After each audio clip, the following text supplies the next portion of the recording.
네, 오늘 이제 말씀 새로운 제목으로 또 새로운 본문 말씀으로 이제 첫 시간입니다. 우리 제목 다 같이 한번 읽어보겠습니다. 제목 띄워주세요. 네, 시작. 죄인이 어찌 하나님을 찾으리요. 아멘.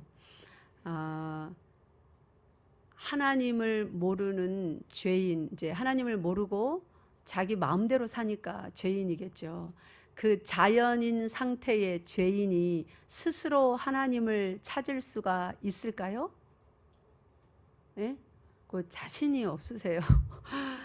다시 말해보세요. 이제 이 정도 성경을 배웠으면 뭔가 질문을 받을 때 몸을 사리고 혹시 틀리면 어떡하지? 이게 아니에요. 만약에 자기가 틀리면 틀린 그대로 크게 말해서 그게 틀렸다는 것을 증명받아야 돼요. 그래야 신앙이 정리정돈이 됩니다. 그냥 오리무중에 그래 뭐 다 좋은 말씀이네 그러고 지나가면 항상 실족하는 일들이 다가올 때에 실족을 하고야 맙니다. 믿음으로 이렇게 일어서서 세상에 죄악된 물결이 나를 막 휩쓸고 지나가요. 야, 오래간만에 날도 좋은데 7월 달에 3일밖에 비가 안 오는 날이 없다고 했는데 오늘도 비가 안 오네. 놀러 가야지. 아, 이런 날도 일주일 동안 수고했는데, 이런 막 세상의 유혹과 막 그런 부추김들이 나를 휩쓸고 지나갈 때 내가 그 물에 휩쓸리지 않고 굳건히 내가 있어야 될 자리에 이렇게 딱 서 있을 수 있는 힘은 어디서 오냐면 믿음에서 오는데, 그 믿음이 반석 위에 세워진 믿음인가 모래 위에 세워진 믿음인가에 따라서 다르다고요. 그냥 믿음만 있어서는 안 된다고요. 어떤 믿음이어야 돼요? 반석 위에 세워진 믿음. 반석 위에 세워졌다는 게 뭐예요? 듣고 그대로 행하는 믿음. 그러니까 듣고 행하려면, 듣는 것은 지금 들었는데 행하는 건 언제 행하는 거예요? 지금 행하는 거예요? 아니잖아요. 여러분 집에 가서 행하는 거지 않습니까? 그죠? 그럼 듣기는 들었는데 집에 가서 행할 때 들은 게 남아 있어야 행할 거 아니에요? 그렇게 남아 있으려면 정리정돈이 잘 돼야 돼요. 집안에서도 집 정리정돈 안 되면 실제 쓰려고 하면 그 물건 어디 있는지, 화장실에서 쓰는 물건인데 안방 장롱까지 뒤집니다. 정리정돈이 안 돼서 어디 있는지 몰라요. 그래서 결국은 못 쓰죠. 근데 세상의 물건은 가서 새로 사면 돼요. 마트 가서. 하나님의 말씀은 그렇지 않습니다. 그래서 많은 손해와 고통을 많이 겪게 되는 거예요. 그래서 여러분들이 말씀을 이렇게 이제 한 번씩 제가 새로운 단락으로 넘어갈 때 정리정돈을 또 합니다. 계속 해요. 근데 여러분 계속 까먹죠. 그래서 계속 해야 되는 거예요. 밥 먹고 나서 설거지, 아유 뭐 일주일에 한 번만 하면 되지. 먹고 깨끗이 먹었으니까 선반위에 얹어놨다가 또 꺼내서 거기다 또 밥 떠요? 아니잖아요.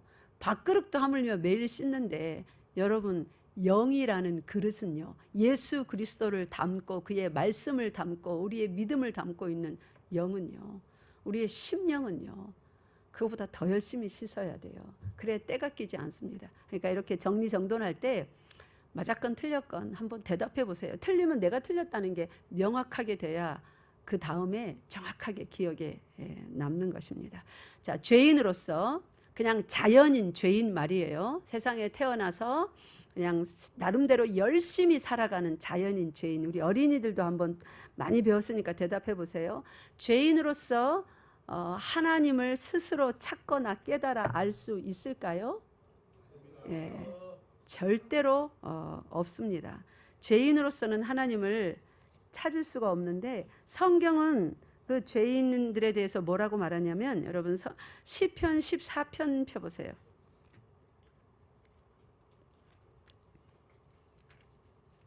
하나님이 하나님을 스스로 찾는 자가 있는지 한번 쫙 자세히 살펴봤다고 합니다. 어느 날. 그래서 어떻게 결론을 내리시고 어떤 타는 것을 발견했냐면, 시편 14편 1절 2절 시작. 어리석은 자는 그의 마음에 이르기를 하나님이 없다 하는도다. 그들은 부패하고 그의 행실이 가증하니 선을 행하는 자가 없도다. 여호와께서 하늘에서 인생을 굽어 살피사 지각이 있어 하나님을 찾는 자가 있는가 보려 하신즉 다 치우쳐 함께 더러운 자가 되고 선을 행하는 자가 없으니 하나도 없도다. 아멘. 여기 말씀에 아주 독특한 말씀을 하고 있습니다. 여기 보세요. 여호와께서 하늘에서 이렇게 인생을 굽어 살피셨대요.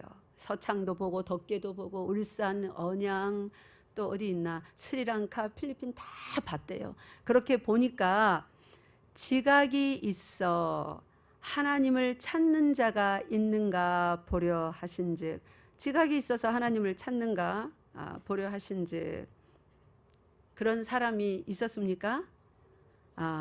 여기 보니까 다 치우쳐 함께 더러운 자가 되고 선을 행하는 자가 없으니 하나도 없다고 합니다. 그럼 여러분은 특별히 청년들, 어린이들, 아닌데 어른들은 그래도 좀 말씀을 배웠으니까 뭔지 몰라도 어렴풋하게 그래 이 말씀이 맞아 좀 동의를 많이 해주실 것 같은데, 우리 청년들이나 학생들은 너무나 저기 말씀에 아직 잘 모르니까 이렇게 질문할게요. 목사님, 저 반대 의견이 있습니다.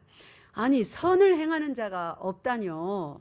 세상에 예수 안 믿고 선을 행하는 자가 있어요, 없어요? 얼마나 많은데요. 예수 믿는 사람들은 주일 지킨다고 그런데 가지도 않지만 막 지진 난 곳에 아프리카에 예수 안 믿어도 잘만 갑디다. 가서 일요일날 그런 데 가서 열심히 일하고 생명을 구원하는 그런 선한 일을 하는 사람이 얼마나 많은데, 이거 틀렸어요, 성경. 왜 선한 일을 하는 사람이 없다고 합니까? 나는 예수 믿는 사람보다 안 믿는 사람들, 저 부처 믿는 사람들, 가난한 사람도 잘만 도와주고 선한 일 열심히 합디다. 오히려 예수 믿는 사람이 욕심꾸러기라서 하나님 앞에 헌금하고 이거는 하나님의 헌금해야 돼, 헌금해버리고 가난한 사람은 더 안 도와줍디다. 그렇게 말하면서 반발할 사람이 분명히 여기 있을 거예요. 우리 어른 가운데에도 그런 생각에 있는 분들 있으실 것입니다. 그래서 하나님께서 우리들에게 어리석은 자라고 하는 거예요. 어리석은 자를 다른 말로 하면 따라하세요. 무지한 자. 예. 무지가 뭐예요? 지식이 없다는 거예요. 지식이 없으니까 그렇게 말하는 거예요. 무지하게, 어리석게, 또 다른 말로 미련하게. 요것만 알고 전체를 알지 못하는 조그마한 지식으로 선을 행하는 자가 왜 없어요? 그렇게 막 따지고 든다는 말입니다. 여기서 선이라고 하는 것은 가난한 사람 도와주고 지진 난 곳에 가서 건물 무너진 곳에 가서 잔해 속에서 생명을 구원해내는 그러한 차원의 선 위에 있는 가장 최고의 선, 지고의 선, 모든 여러분이 알고 있는 도덕 윤리적인 선이 그곳에서 나왔거든요. 그 도덕 윤리가 나온 그 근원적인 선, 그 선을 말하는 거예요. 자, 세상에 사는 사람들은 선을 행할 때 어떻게 행해요? 열심히 자기가 할 수 있을 때 남을 돕습니다. 그러나 내가 도리어 도움을 받아야 될 처지가 됐을 때 누가 저 사람 가서 도우라 하면 화냅니다. 내가 도움을 받아야 될 처지인데 나 옛날에 많이 도왔어. 이제 내가 도움을 받을 차례야. 나를 도와야지. 엉뚱한 소리 하지 마. 그렇게 말합니다. 그게 세상에서 선을 행하는 사람들의 선한 행위예요. 그런데 이 선이 어디서 나왔다고요? 이 도덕 윤리가 전부 다 가장 위에 있는 최고의 선으로부터 다 흘러나온 선이에요. 하나님이 세상을 창조하지 않으셨다면 이런 선도 이 땅에 존재하지 않습니다. 하나님이라는 최고의 선한 신이 이 세상의 모든 것을 창조했기 때문에 그분으로부터 흘러나온 선이 이 지금 여러분이 알고 있는 도덕 윤리적인 그러한 선으로서 믿거나 믿지 않거나 하나님의 일반 은총 속에 모두 다 나름대로 선한 행위를 하는 거예요. 그들은 왜 선한 행위를 합니까? 누가 하라고 우리는 막 의무적으로 해야 돼요. 그죠? 하나님이 명령하셨잖아요. 선한 행위를 하도록. 가난한 사람 돕고 어려운 사람 일으켜주고 나에게 하나 있으면 반 나눠서 나누어 먹으라고 내 눈을 열어서 나눔이 필요한 사람을 보게 하시고, 그럼 나도 하나밖에 없는데 너 하나밖에 없으니까 그냥 가만히 있어도 돼. 너도 먹고 살아야지. 그럽니까? 성경은 어떻게 가르쳐요? 그걸 반을 잘라서 먹으라고죠. 나도 없으면요. 외면합니까? 아니요. 나도 없으면 같이 가서 이제 뭐 하라고요? 같이 울라고요. 누구 앞에서? 하나님 앞에서. 주시옵소서. 나도 줄 거 없어. 너만 힘든 거 아니야. 나도 힘들어. 이렇게 하지 말래요. 줄 게 아무것도 없으면 이제 어떻게 하는 거예요? 같이 가서 같이 앉아서 우는 거예요. 잿더미에서. 하나님 불쌍히 여겨 주시옵소서. 이런 선이 이 땅에 어떻게 존재하게 됐냐고요? 최고의 선인 하나님이 세상을 창조했기 때문에 그분으로부터 흘러나온 이 선들입니다. 그러면 여기서 말하는 시편에서 말하는 하나님이 이렇게 세상을 쭉 살폈대요. 선을 행하는 자가 있는가? 인생을 굽어 살피사 지각이 있어. 여기서 지각이라는 말은 understanding이에요. 이렇게 그냥 지식만이 아니라 지식이 있어서 무언가를 이해하고 무언가를 깨닫는 그 understanding 말이에요. 그런 것이 있는 사람이 있는가 하고 막 찾아봤더니 다 치우쳐서 함께 더러운 자가 되고 선을 행하는 자가 없으니 하나도 없대요. 그럼 이 선은 도대체 구체적으로 무엇인가? 제가 아까 조금 설명했습니다.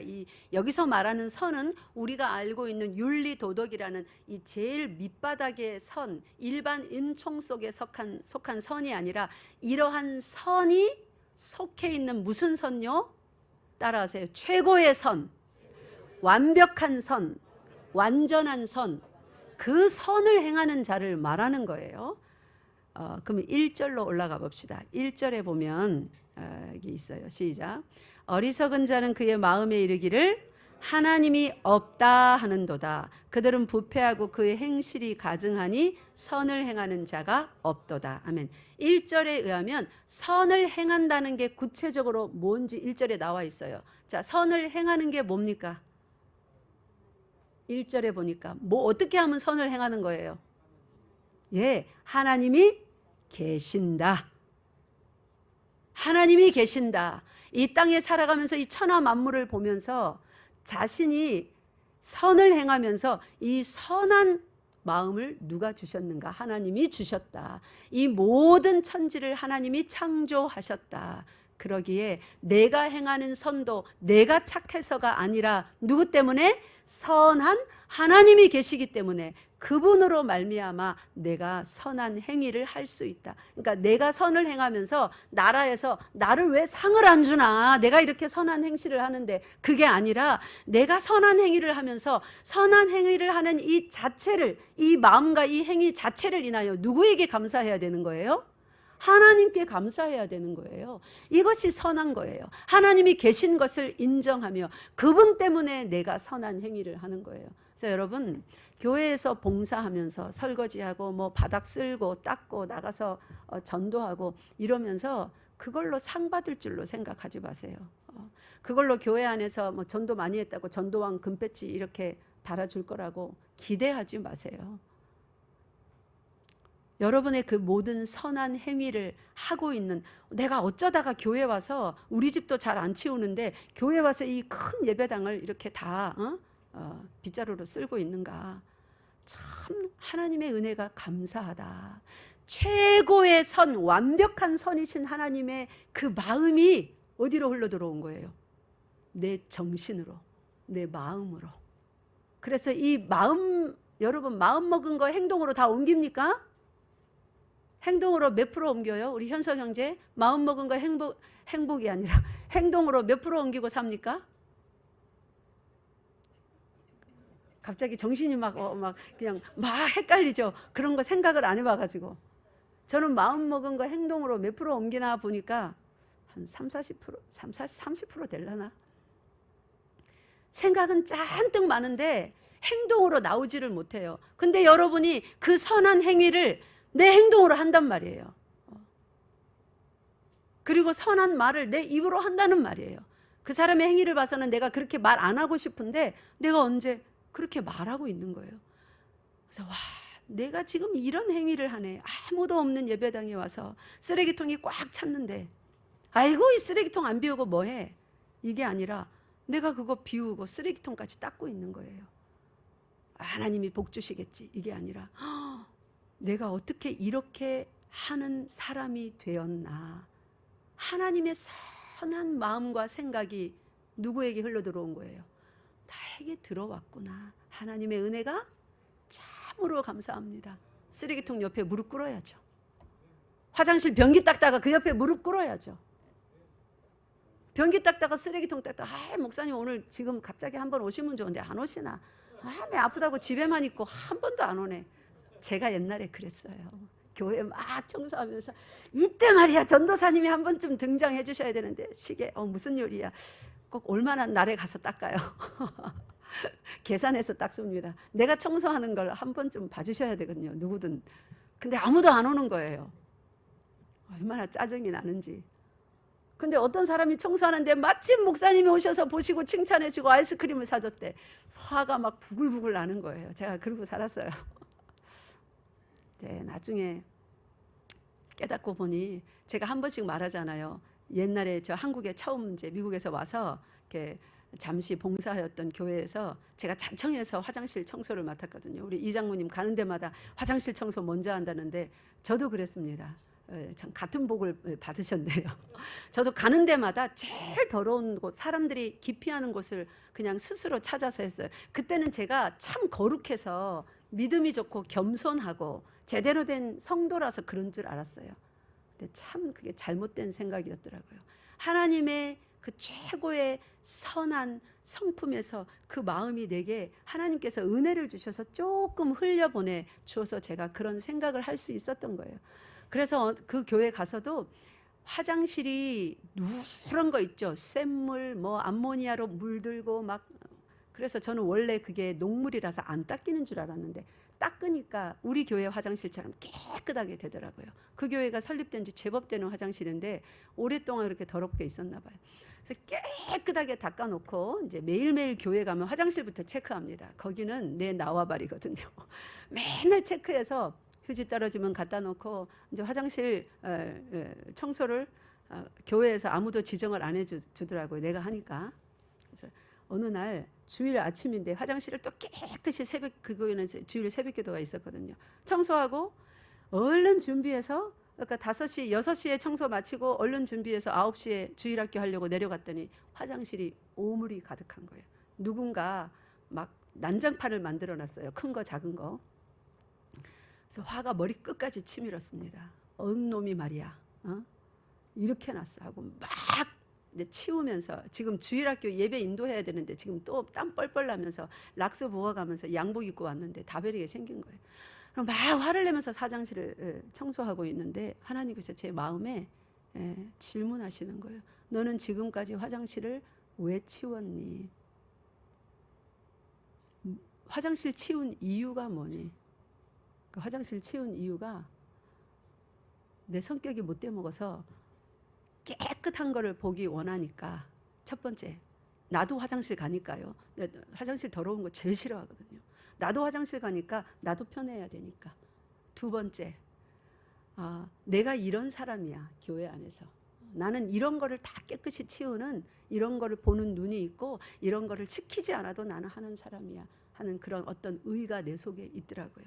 뭐 이제 교회 성도들이 다 깨끗한 거 쓰면 좋고 어쩌고 그거는 제일 끝이었어요. 그래서 하나님께서 그러시더라고요. 사랑으로 하지 않은 것은 나는 받지 않는다. 그러니까 지금까지는 사랑으로 한 게 아니었어요. 그냥 내 의로 한 거예요. 그래서 그날부터 회개하고 내가 큰 교훈을 깨달았지 뭡니까? 무엇인가를 할 때는 다 사랑으로 해야 되는구나. 끝까지 어떤 일이 있어도. 그래서 아이고 우리 성도들이 오면 이 꼴을 보고 예배를 드리려면 이게 자꾸 머리에 잔상이 남을 텐데 그러면 예배를 방해하게 되니까 내가 얼른 치워야지. 마음을 그렇게 바꾸고 깨끗이 빨리빨리 치우고 다시 예배에 복귀했습니다. 누구도 칭찬하지 않아요. 그거 아무도 모르니까. 아유, 아침부터 수고하셨죠? 화장실 그 모양인데. 아무도 칭찬하지 않습니다. 그냥 화장실 쓰고 자기 원래 습관대로 쓰고 또 지저분하게 해놓죠. 그러면 저는 또 점심때 되면 또 화장실을 갑니다. 그게 또 궁금한 거예요. 얼마나 지저분해졌을까? 역시나 난장판이죠. 하나님이 그렇게 제 마음을 다루시더라고요. 난장판인 걸 보면서 조금이라도 이 화가 올라오면 한쪽에서 그걸 하면 뭐하니? 하나님 받지 않으셔. 이렇게 또 말하는 거예요. 그래서 화장실 안에서 제가 또 많은 성품을 다룸 받았습니다. 그래서 정말로 어떤 일이 벌어지든 사랑만 남을 때까지 다루시더라고요. 그러면 사랑만 남으면 다 된 줄 알아요? 조금 지나면 그 또 시작이에요. 내 육신이 또 올라옵니다. 최고의 선이신 하나님께서 여러분에게 흘려보내주신 선함이 다 비슷한 종류도 있고 다른 종류도 있을 거예요. 어떤 사람은 저 사람이 없는 좋은 성품이 더 있고 또 다른 사람은 나에게 없는 더 선한 성품이 또 있을 거예요. 근데 저는 이런 말을 굉장히 많이 했습니다. 목사님 다 알아요. 나도 똑같이 깨달았어요. 참 꼴보기 싫습니다. 그런 말 하는 때. 다 알면서 똑같이 깨달았다 하면서 행동이 전혀 없습니다. 계속 말만 합니다. 그러니까 여러분, 깨달은 것이 지각이 있는가 보려 하여 깨달은 것이 행동으로 나가는 것, 그것이 하나님 앞에 드리는 전심입니다. 말 그거 100마디 해봐야 아무 소용없습니다. 다 거짓부렁이라고 하는 거예요. 다 깨달았다 해놓고 하나도 행동으로 안 옮기니까. 한 번 하면 그쳐버리니까. 하나님 앞에서 하기 시작한 것은 죽을 때까지 해야 되는 거예요. 여러분은 어떤 종류의 성도입니까? 말만 많습니까? 말했으니까 한두 번쯤은 하고 멈춥니까? 아니면 멈추지 않기 위하여서 늘 은혜를 구하며 내게 흘려보내주신 하나님의 마음, 그거 여러분 따라하세요. 하나님의 마음, 예수님의 마음. 여러분이 누군가를 위해서 조금이라도 희생하고 조금이라도 내가 참았고 인내했고 선하게 하려고 표정이라도 하나 좋게 지었다면 그거 여러분의 마음 아니에요. 최고의 선이신 그분에게서 흘러 들어온 하나님의 마음인 거예요. 그러면 내 마음이 아닌 거 빌려 썼으면, 빌려서 내가 선한 행위하면 우리 마음에 어떤 마음이 듭니까? 이제 보람이 찾아와요. 뿌듯해요. 그걸 행복이라고 합니다. 그죠? 그런 행복감이 들어요. 야, 제법이다. 만족이 오고. 돈도 안 내고 그런 거 느꼈잖아요. 보람도 느끼고 뿌듯함도 느끼고 만족도 느끼고 내가 뭐 대단히 고상한 사람, 착한 사람이 된 것 같고 다른 사람들이 나를 존경까지 해주고 그 돈 내고 받았습니까? 안 받았잖아요. 값을 치러야죠. 그 값을. 그 원래 누구의 마음이에요? 하나님의 마음이에요. 그럼 값을 어떻게 치를까요? 하나님께 기도해야죠. 그래서 내가 농담 반 진담 반으로 한 얘기예요. 쓰레기통 옆에 무릎 꿇고 기도하라고요. 화장실 변기통 옆에 무릎 꿇고 하나님 감사합니다 하라고요. 어째서 내 속에 이런 마음과 이런 생각을 흘려보내 주십니까? 참 감사합니다. 자, 여러분의 봉사는 여러분이 치하받아야 될 것이 아니라 봉사할 수 있는 마음과 뜻과 마음과 뜻만 가지면 안 된다 그랬죠? 실제로 행동으로 나올 수 있도록 힘을 주시고 그 순종의 마음, 나를 내려놓는 거기까지 인도하신 그 수고가 얼만큼 큰지 알아요? 여러분 자녀 키울 때 수고해 보셨잖아요. 자녀들이 부모의 말에 순종하도록 키우려면 얼마나 속이 다 썩어서 그 다음 뭐예요? 우리 경남 사람들은 그걸 잘 알아요. 서울 사람들은 잘 몰라요. 문드러지는 거. 우리 엄마가 저한테 그거 엄청 많이 말했어요. 속이 다 썩어서 문드러진다. 제가 그런 자식이었습니다. 여러분들 속도 자녀 키울 때 그러잖아요.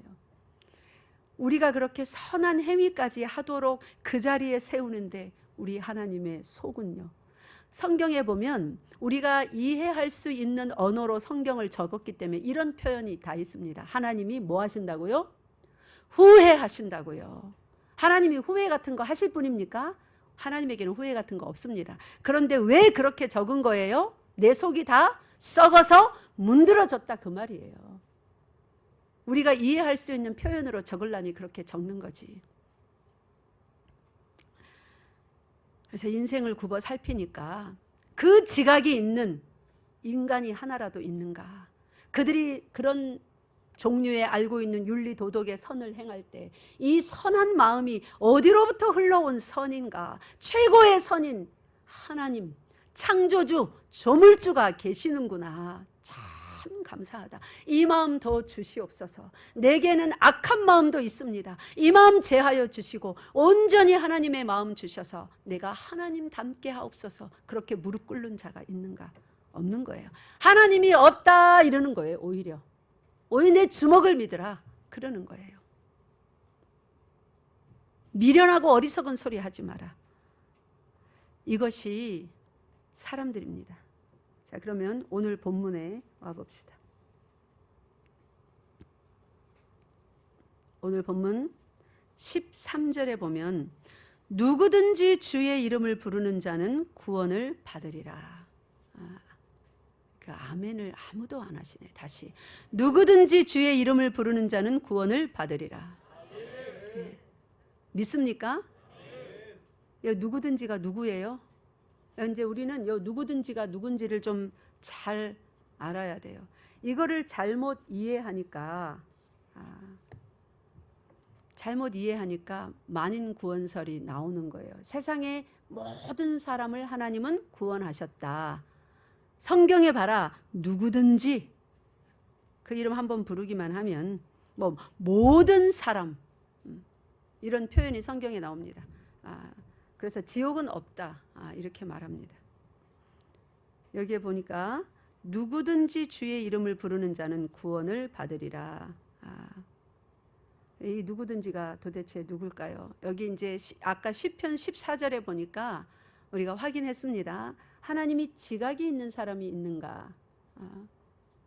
지식이 들어와서 깨닫고 알아서 그렇구나 하고 깨달은 그쪽 방향으로 삶을 돌이키는 겁니다. 이것이 지각이 있다라고 하는 거예요. 지각이 있다는 것은 그냥 깨닫고 그냥 좋은 건데 버려버리고 여전히 자기 하는 대로 하고 이건 지각이 있는 사람이 아닌 것입니다. 깨달은 그 방향으로 삶을 바꾸는 거예요. 방향을. 그 최고의 선에 대해서 아무도 없다고 했습니다. 근데 어떻게 누구든지 주의 이름을 부르는 자는 누가 주의 이름을 부를 수 있겠는가? 오늘 제목이 뭐예요? 죄인이 어찌 하나님을 찾으리요? 죄인은 못 찾아요. 죄인은 어떻게 됐다고요? 아까 시편 14절에서 읽으니까 다 어떻게 해요? 치우쳐서. 다 치우쳐 있대요. 치우쳐 있다는 게 뭡니까?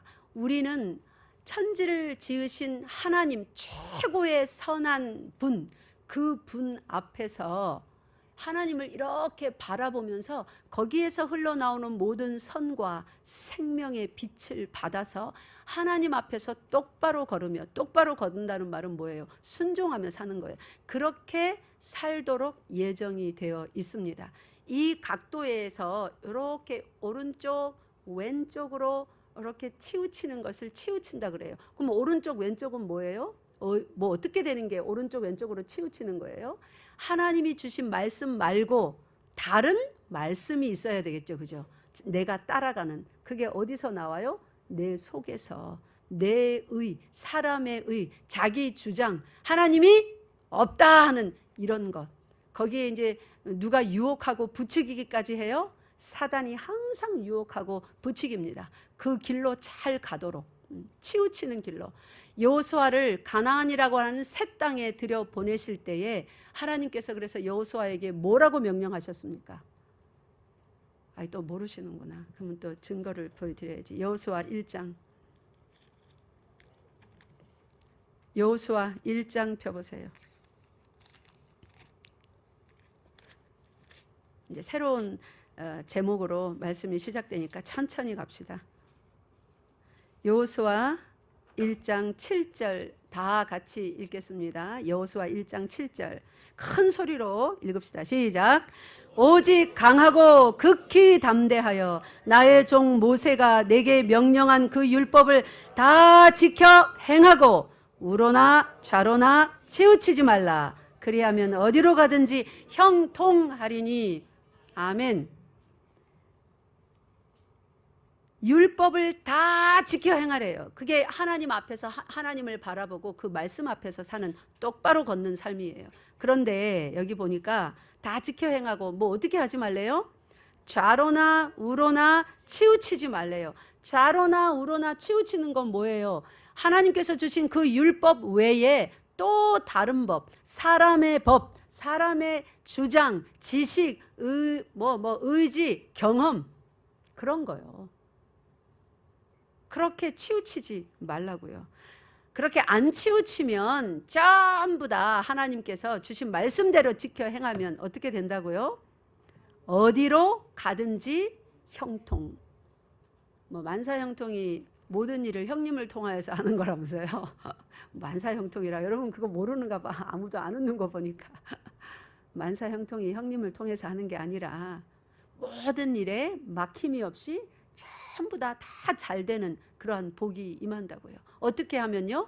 하나님이 주신 그 율법의 길을, 그 정로를 똑바로 걸으면, 술 취한 사람처럼 갈짓자로 좌로나 우로나 치우치지 아니하면. 그런데 시편 14편에서 하나님이 두루 찾으니까 모든 사람들은 다 어떻게 됐다고 합니까? 예, 전부 다 치우쳐서 함께 악한 그런 자가 되었다고 합니다. 그런 치우친 사람들에게 고린도후서 10장 펴봅시다. 고린도후서 10장.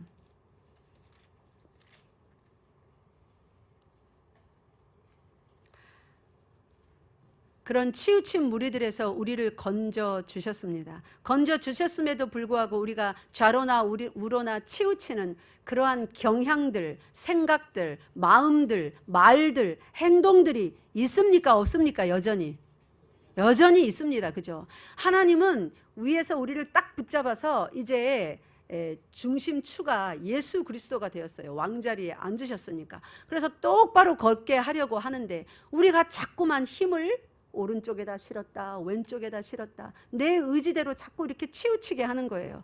그래서 우리에게 이런 명령을 하십니다. 4절 5절 고린도후서 10장 4절 5절 시작.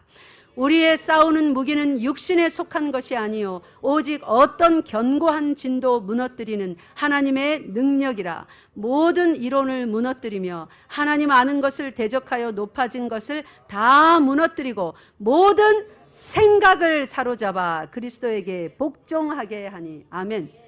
하나님께서 우리 속에 견고한 진이 있는데 이 견고한 진이 뭡니까? 우리 주장들이죠. 악한 우리의 주장, 습관, 내 지식, 내 경험. 하나님의 말씀이 이렇다 하는데 자꾸만 내 삶에 어떤 환경을 들이대면서 그래도 이거는, 그래도 저거는. 아까 저처럼 사람의 의로 화장실 청소 안 볼 때 열심히 해가면서 쓰레기통 열심히 치워가면서 다른 사람은 이렇게 안 하는데, 권사도 안 하는데, 장로도 안 하는데, 집사인 내가 해. 저 모태신앙인 저 성도도 안 하는데 믿은 지 얼마 안 되는 내가 이런 거 해. 이렇게 하면서 착한 일을 막 해가는데 그게 바로 견고한 진이 아직도 속에 있는 거예요. 내 생각, 내 주장. 하나님의 최고의 선에서 흘러나온 그 선한 마음을 내가 받아서 그 마음으로 내가 그런 일을 하니까 오히려 이게 감사한 것도 모르고 엉뚱한 생각에 빠져 있는 거예요. 그럴 때에 그 견고한 진도 무너뜨리는 하나님의 능력이 나의 모든 이론, 내 모든 생각을 사로잡아서 어떻게 하신다고요? 결국에는 그리스도에게 복종하게 하니. 그리스도에게 복종하게 하니. 그러니까 우리 속에 감사가 넘치지 않으면 어떠한 상황이나 뭐 어떤 조건 불문하고 뭐 억울하든 말든 뭐 억울하다고 소리치지 마세요. 또 다 보면 억울한 이 세상 역사 가운데 최고 억울한 분이 있으면 누굽니까? 예수 그리스도죠. 죄가 하나도 없으시잖아요. 그분은. 근데 죄인의 괴수로 십자가에 달려서 죽으셨잖아요. 한마디 항변도 하지 않으시고 세상을 지으셨는데 당신이 지으신 그 피조물들에게 뺨 맞고 침뱉음 당하고 발로 차이고 채찍으로 맞고 벌거 벗기우고 그러면서도 한 말씀 항변 안 하시잖아요. 억울하다 하지 아니하신 그분 앞에서 뭘 억울하다고 막 그러면서 그리스도에게 복종하게 한다는 말은 그 모든 억울한 상황까지 포함 그 상황에서도 그리스도에게 복종하는 게 뭔지 아세요, 여러분? 예? 그리스도에게 복종하는 게 뭡니까? 이 최종적인 우리 생각도 사로잡고 우리의 모든 이 마음의 어떤 뭐 지식, 경험, 주장 이런 거 다 사로잡아서 그리스도에게 복종하게 한다는 말의 최종적인 진의는 그러함에도 불구하고 그런 가운데에서 무릎 꿇어 누구에게 감사하는 거예요. 하나님 앞에 감사하는 거예요. 예수님처럼 그런 상황 중에서도 다 이루었다. 성경에 기록되지는 않았지만 다 이루었다 하시면서 어우 힘들어 죽겠네 이랬을까요? 하나님 감사합니다.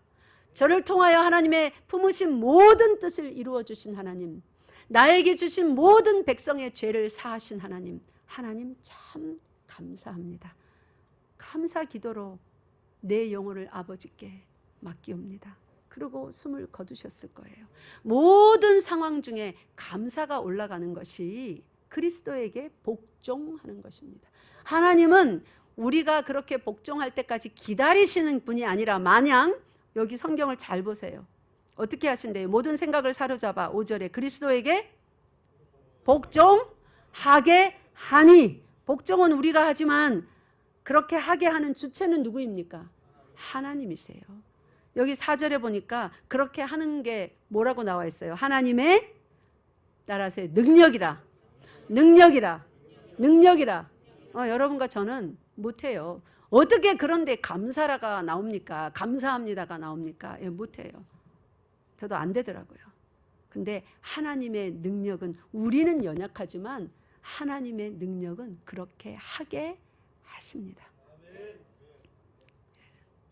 이번 주에도 어떤 상황에 휩싸여서 막 분노한 한 분 목사님에게 제가 그렇게 말씀을 드렸어요. 목사님, 분노하지 마십시오. 이러한 상황 가운데서 상황을 집중하지 마시고 이 상황을 목사님에게 허락하신 하나님께 집중해 보세요. 무엇을 위하여 내가 이러한 일을 겪게 하시나. 목사는 양떼를 지켜야 내야 되고 그들에게 양식을 먹여야 되는 목자인데 목자로서의 품성을, 인격을 하나님이 만들어가게 하시는 것입니다.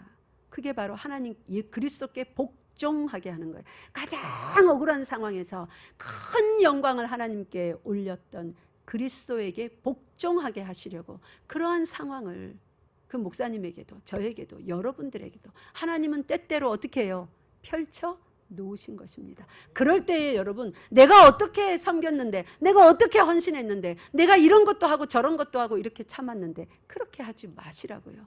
그때가 바로 그리스도에게 복종하게 하려고 하나님께서 여러분들을 강력한 손으로 붙잡으신 그 시간입니다. 여러분 신앙생활 하다 보면 성도 간에 서로 처음에는 조그만 말로 시작해서 다툼이 있고 나중에는 서로 마주보면서 얼굴 붉히고 언성 높이는 일도 종종 있습니다. 교회 안에서 식사하다가 여기서 예배 드리고 나가다가 부딪혀서 뭐 별의별 일이 많아요. 그럴 때에 상대에게 집중하지 마세요. 상대 속에 있는 예수님, 여러분 속에 있는 예수님, 이 공간에 영으로 충만히 임하여 계신 예수님, 그 그리스도에게 복종하게 하시려고 먼저 감사하세요. 하나님, 이러한 상황에서도 내가 예전처럼 분노하지 아니하고 어머 미안합니다. 그래 제가 잘못했어요. 사실은 그 사람이 잘못한 거 아니거든요. 근데 내 입에서 제가 잘못했어요. 미안해요. 마음 상하셨어요? 그렇게 말하게 하시는 그리스도의 마음이잖아요. 그게 그죠? 그게 하나님의 마음이잖아요. 그게 지각이 있는 사람이라는 거예요. 그게 지각이 있는 사람이 뭐냐면 하나님은 계신다. 하나님이 천지를 창조하셨다. 하나님이 나의 생명의 주인이시다. 그걸 선포하는 그 사람이라고요. 그런 사람이 세상에 하나도 없었는데 여러분이 하나님의 생산품이라고요. 만들어 내셨다고요. 세상 가운데. 그게 하나님께 영광 돌리는 겁니다. 하나도 없었던 세상에 여러분과 같이 그 상황에서 그렇게 고백하는 그 사람을 볼 때 하나님이 뭘 받으실까요? 영광을 받으신 거예요. 네가 지각이 있구나. 그때 지각이 있는 사람이에요. 박사학위 받고 공부 많이 하고 뭐 제자반 수료하고 이래서 지각이 있는 게 아닙니다. 그 사람을 지각이 있다는 거예요. 아, 하나님이 내 옆에 계시구나. 아, 하나님이 저 사람 속에 계시구나. 하나님이 우리 교회 속에 살아 계시는구나. 내가 삼가해야지. 비록 내가 잘못한 일은 아니나 빨리 이 사태를 마무리하기 위하여서, 교회 안에 큰 소리가 나지 않게 하기 위해서, 하나님이 계신 거룩한 전인데 내가 빨리 마무리해야지. 어머, 내가 미안해요. 마음 상하셨어요. 제가 조심할게요. 하나님 감사합니다. 어찌 나 같은 완악한 죄인에게서 이러한 말과 생각과 행동이 나가게 하십니까? 나에게 지각이 있는 이러한 은혜를 주셨습니까? 하나님 감사합니다. 이렇게 마무리하는 거예요. 여러분, 그렇게 살아보세요. 얼마나 삶이 기쁜지. 그래야만 여러분이 지금 겪어나가고 있는 정신적인 고통, 잠 못 자고 이가는 마음의 괴로움이 싹 씻겨나갑니다. 그래야만 사단이 여러분 10년 가운데, 삶 가운데 자기 돗자리를 펼 자리가 없어서 돗자리 말아서 이제 자기 다른 데로 갑니다. 믿습니까? 그게 그리스도에게 복종한다는 거예요. 이제 말씀을 맺겠습니다. 다시 본문으로 봅시다. 본문으로 오기 전에 한 군데 더 봅시다. 자, 여기 창세기 6장으로 가보세요.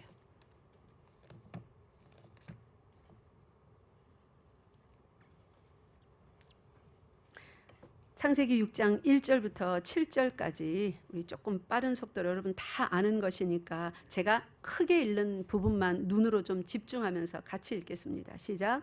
사람이 땅 위에 번성하기 시작할 때에 그들에게서 딸들이 나니 하나님의 아들들이 사람의 딸들의 아름다움을 보고 자기들이 좋아하는 모든 여자를 아내로 삼는지라. 여호와께서 이르시되 나의 영이 영원히 사람과 함께하지 아니하리니 이는 그들이 육신이 됨이라. 그러나 그들의 날은 120년이 되리라 하시니라. 당시의 땅에는 네피림이 있었고 그 후에도 하나님의 아들들이 사람의 딸들에게로 들어와 자식을 낳았으니 그들은 용사라 고대에 명성이 있는 사람들이었더라. 여호와께서 사람의 죄악이 세상에 가득함과 그의 마음으로 생각하는 모든 계획이 항상 악할 뿐임을 보시고 땅 위에 사람 지으셨음을 한탄하사 마음에 근심하시고 이르시되 내가 창조한 사람을 내가 지면에서 쓸어버리되 사람으로부터 가축과 기는 것과 공중의 새까지 그리하리니 이는 내가 그것들을 지었음을 한탄함이니라 하시니라. 아멘. 그래서 이거 아까 이런 구절 오해하지 마시라고 말씀드렸죠. 하나님은 한탄이나 후회 없는 분입니다. 완전하신 분이라. 근데 뭐 때문에 이런 표현들이 있다고요? 우리가 이해할 수 있는 언어로 기록해 주셨기 때문에, 하나님의 속이 이렇게 썩어 문드러질 만큼 우리 때문에 아파하셨다는 거예요. 3절에 보니까 나의 영이 영원히 사람과 함께 하지 아니하리니, 이거는 일반적인 선포입니다. 물론 하나님께서 예정하신 구원의 예정을 주신 사람들이 있지만 일반적으로 하나님의 영이 영원히 사람과 함께 하지 아니하겠다는 말이에요. 지금은 하나님의 영이 이 땅에 오셨습니다. 그래서 일반 은총 가운데 믿지 않는 사람들도 어느 정도의 행복과 만족을 누리며 살아갑니다. 그런데 나의 영이 영원히 사람과 함께 하지 아니하니리, 그의 영을 거두시는 날이 옵니다. 이 땅에서. 언제요? 예수님 다시 오시는 날. 하나님의 영이 이제 당신의 나라로 복귀하십니다. 이 땅에 거하지 않습니다. 그럼 뭐가 되는 거예요? 이제 멸망이 다가오죠. 그 선포예요. 나의 영이 영원히 사람과 함께하지. 나의 영이 영원히 이 땅에 있지 아니하리라. 거두는 날이 있다는 말이에요. 그들이 왜 그렇게 한대요? 그들이 육신이 됨이라. 하나님께서 살아있는 영으로 하나님과 교통하는 생명이 됨이라 하셨죠. 살아있는 영적인 존재로 만드셨는데 그 다음에 사람이 죄를 지어서 뭐가 됐다고요? 생령의 상태에서 이제 죽은 영. 그게 다른 말로 여기 3절에 뭐라 그랬어요? 육신이 됨이라. 그런데 참으로 희한하죠. 하나님은 육신이 된 사람들, 생령의 상태에서 영이 살아있어서 사람의 영과 하나님의 영이 교통하는 죄가 없는 그 상태에서 아담이 그렇게 살았습니다. 비록 성령은 아직 받지 못하였으나 사람의 영을 받아서 영적인 존재로 살아있는 영으로 하나님과 교통했는데, 먹는 날에는 정령 죽으리라 한 그 열매를 먹고, 그러니까 말씀을 어겨서 죽었어요. 그러니까 영이 죽은 거예요. 육신은 영이 죽으니까 어떻게 돼요? 점점점 따라서 쇠퇴하고 노화는 이제 죽음의 수순을 밟습니다. 그래서 육도 죽는, 그 뭐가 돼요? 영이 죽고 육도 죽는 육신이 된 것입니다. 그래서 육신이 몇 년만 살아요? 약 120년. 그런데 4절 보세요. 3절과 4절의 대비가 참으로 재미납니다. 여러분, 이런 것들을 성경 읽으면서 발견해야 돼요. 하나님은 인간의 연약함, 영원히 살지 못함, 하나님의 영이 그들과 함께 있지 않아서 이제 어떠한 능력도 행하지 아니하시고 버려버리시는 것을 선포하셨는데 4절에는 어마어마한 힘이 등장합니다. 마치 진짜 힘인 것 마냥. 누가 등장해요? 네피림이 있었는데 이들은 고대에 뭐랍니까? 용사고 명성이 있는 사람들이에요. 하나님이 떠난 자리에 누가 왕노릇합니까? 사람이 왕노릇합니다. 얼마나 무지해요. 근데 용사면 뭐합니까? 네피림이면 뭐합니까? 고작 조그마한 다윗이라는 소년한테 물맷돌 돌팔매 맞아가지고 쓰러져서 목베임을 당하고 죽는 것이 용사 골리앗이었습니다. 그죠? 하나님이 떠난 자리에 용사란 없습니다. 그런데 하나님이 떠난 자리에 용사가 나타나서 자신들의 성을 짓습니다. 거기에 사람의 마음으로 생각하는 모든 계획이 항상 악할 뿐임을 보시고, 그 용사들이 나타나서 이제 거대한 성을 지으며 에녹성을 짓죠. 그렇게 살아가는데 그들의 모든 행위가 항상 악할 뿐임을 보시고 하나님 마음에 한탄을 하시면서 한 사람에게 그래도 은혜를 입힙니다. 누구요? 노아요. 그리고 그 노아의 홍수가 지나고 나서 8장에 와보세요. 20절부터 22절까지 읽겠습니다. 창세기 8장 20절부터 22절. 하나님의 은혜가 입혀지는 딱 한 사람이 나왔을 때 하나님은 다시 그 사람을 통로 삼아서 이러한 복을 약속하여 주십니다. 시작. 노아가 여호와께 제단을 쌓고 모든 정결한 짐승과 모든 정결한 새 중에서 제물을 취하여 번제로 제단에 드렸더니 여호와께서 그 향기를 받으시고 그 중심에 이르시되 내가 다시는 사람으로 말미암아 땅을 저주하지 아니하리니 이는 사람의 마음이 계획하는 바가 어려서부터 악함이라. 내가 전에 행한 것 같이 모든 생물을 다시 멸하지 아니하리니 땅이 있을 동안에는 심음과 거둠과 추위와 더위와 여름과 겨울과 낮과 밤이 쉬지 아니하리라. 아멘. 참으로 아이러니하죠. 다시는 땅을 물로서 그렇게 심판 안 한다 그러는데 안 하는 이유가 뭐래요? 네, 사람의 마음에 계획하는 바가 어려서부터 악하기 때문에. 아니, 어려서부터 악하면 더 다 싸그리 멸망을 시켜버려야 되죠. 근데 어려서부터 악하기 때문에 하나님께서 다시는 사람으로 말미암아 땅을 저주하지 않겠대요. 사람이 어려서부터 생각하는 모든 것이 악하니까 그들로 말미암아 저주하셔야 되는데, 이것이 무엇이냐면 6장에서 하나님의 영이 이제 땅에 이 사람들과 영원히 함께하지 않겠다 선포하십니다. 그들의 날은 120년이다. 그러니까 원래 함께하면은 그들의 날은 어떻게 되는 거예요? 장구하리라, 영원하리라가 되는 거죠. 그죠? 하나님이 함께하면. 함께 안 하니까 영은 곧바로 죽어버려서 생령의 상태에서 뭐로 넘어갑니까? 육신이 됩니다. 그래서 영이 죽은 사람들이 육신이에요. 그래서 그들은 영은 곧바로 죽었고 영이 죽어버리니까 이제 말하자면 이 나무를 꽉 꺾었습니다. 그래도 아직 파릇파릇합니다. 그죠? 근데 이거 마르는 동안에는 한 3, 4일 걸리잖아요. 완전 누렇게 죽는 데까지는. 딱 그거예요. 하나님의 영과 끊어지니까, 그분의 영이 떠나니까 영은 곧바로 죽고 육신은 120년 동안 죽어가는 거예요. 얼마나 비참합니까? 응애하고 태어났는데 뭐 하려고 태어났어요? 생일 축하할 때 왜 태어났니 하죠. 왜 태어났니? 대답해 보세요. 왜 태어났어요? 죽으려고 태어났잖아요. 몇 년 동안요?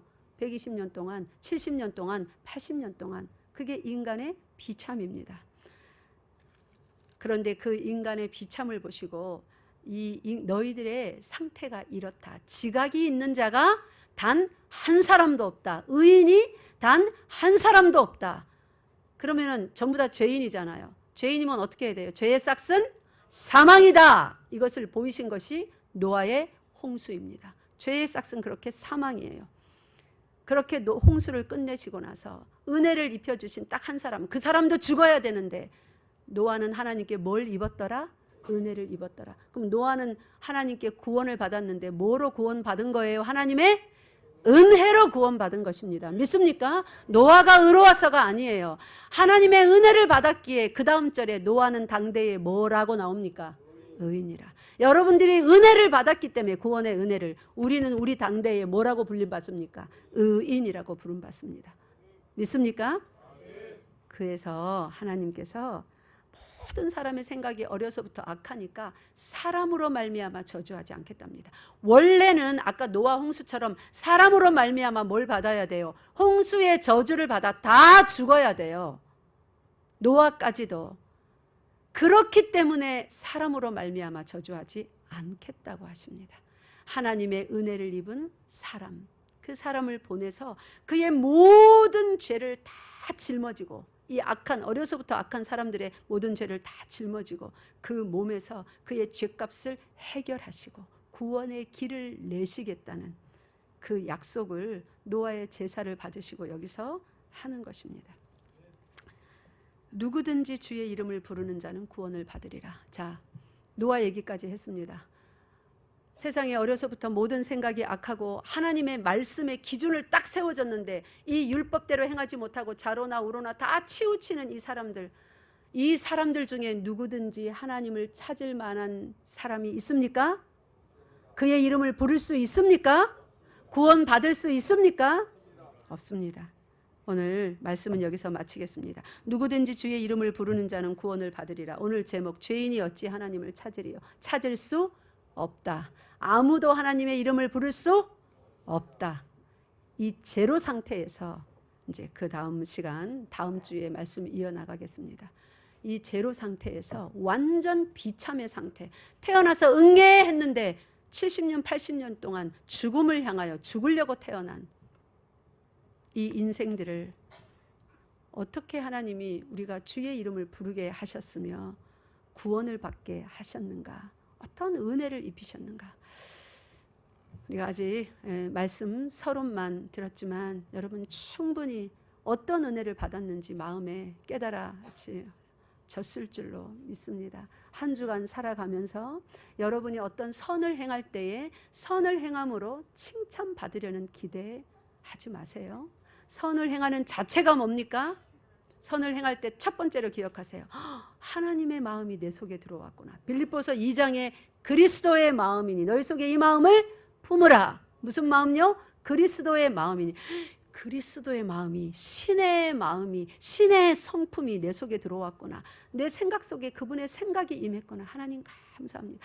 하나님 임하여 주시옵소서. 주의 임재를 얼마나 원합니까, 여러분? 그게 주의 임재예요. 여러분이 선한 행위를 하는 게 바로 주의 임재 때문에 그런 것입니다. 믿습니까? 그 주의 임재에 늘 감격하고 감사하는 선한 행위의 현장에서 바로 무릎 꿇어 감사하고 모든 하나님을 대적하여 높아진 행동, 주장, 이론, 생각까지도 사로잡아서 누구에게 복종요? 그리스도에게 복종하게 하시나니. 그 복종이 뭐라고요? 모든 상황에서 그리스도에게 감사하는 것이 복종이라고요. 그런 삶 한 주간 잘 사시는 복된 여러분 되시기 바랍니다. 기도하겠습니다. 하나님 아버지 참 감사합니다. 우리에게 생명의 말씀을 주시사 오늘도 어두워진 눈과 귀와 마음을 활짝 열어주시고 내가 하나님 앞에서 그렇게 살리라 결단이 우리 모두의 가슴 속에 일어나게 하시니 감사합니다. 하나님의 마음을 우리에게 부어주셨으니 이 마음 잘 붙들고 한 주간 승리의 삶 살게 하여 주시옵소서.